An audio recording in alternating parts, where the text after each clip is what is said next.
Salut à tous, j'espère que vous allez bien et que vous avez passé de très belles fêtes de fin d'année. Je vous souhaite, à vous et à vos proches, une excellente année. Mais attendez, pas une année comme on l'entend d'habitude, avec les vœux classiques. Non, ici, sur notre chaîne, on va plutôt partager deux réflexions profondes pour commencer cette nouvelle page.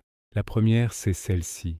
Nous vous souhaitons, parce que c'est aussi votre chaîne, une année supplémentaire dans cette vie. Juste ça.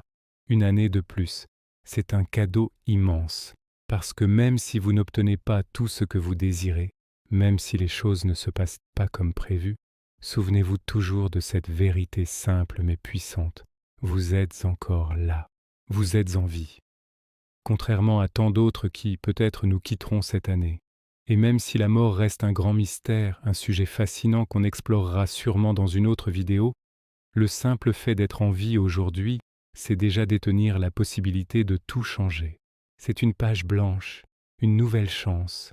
Chaque jour est une opportunité de réécrire son histoire, de corriger ses erreurs, de poursuivre ses rêves. Tant qu'il y a de la vie, il y a de l'espoir, et surtout, il y a du pouvoir.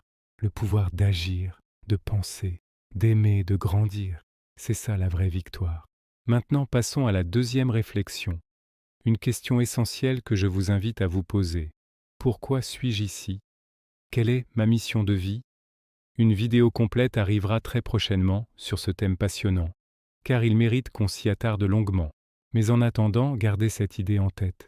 Ici, nous pensons que tout ce qui nous arrive, que ce soit le bien ou le mal, n'est jamais le fruit du hasard. Il y a toujours un équilibre subtil, une raison cachée. Si je vous souhaite la richesse, par exemple, sachez que cette richesse viendra très probablement avec son lot de défis, de responsabilités et de difficultés inattendues. C'est la même chose pour la santé, pour l'amour, pour absolument tout dans la vie. Le bien et le mal sont indissociables. Ils avancent main dans la main, un peu comme dans un mariage, où l'on se promet fidélité pour le meilleur et pour le pire. Pourtant, en tant qu'êtres humains, on a cette tendance à ne vouloir que le meilleur, n'est-ce pas? On rêve d'une vie sans obstacles, sans tristesse, sans épreuve. Mais la vie n'est pas ainsi. La croissance se trouve dans l'adversité. La lumière n'a de sens que par l'existence de l'ombre. Accepter cette dualité, c'est commencer à comprendre le jeu de la vie. Une personne très chère à mon cœur m'a dit un jour une phrase qui m'a marqué. Elle m'a dit « Crois-tu que c'est simple d'être marié?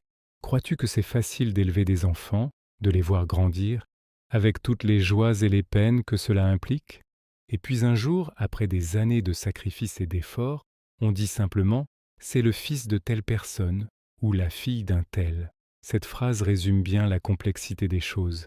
Derrière chaque succès, chaque belle histoire, il y a un chemin semé d'embûches que l'on ne voit pas toujours. Et vous, qu'est-ce que vous en pensez? Est-ce que vous croyez à cet équilibre entre le bien et le mal?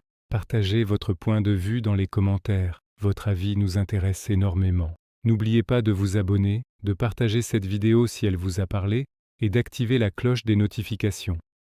Des vidéos très profondes et inspirantes arrivent très bientôt sur la chaîne. Je vous souhaite encore de très belles fêtes, une merveilleuse année, et je vous dis à très bientôt.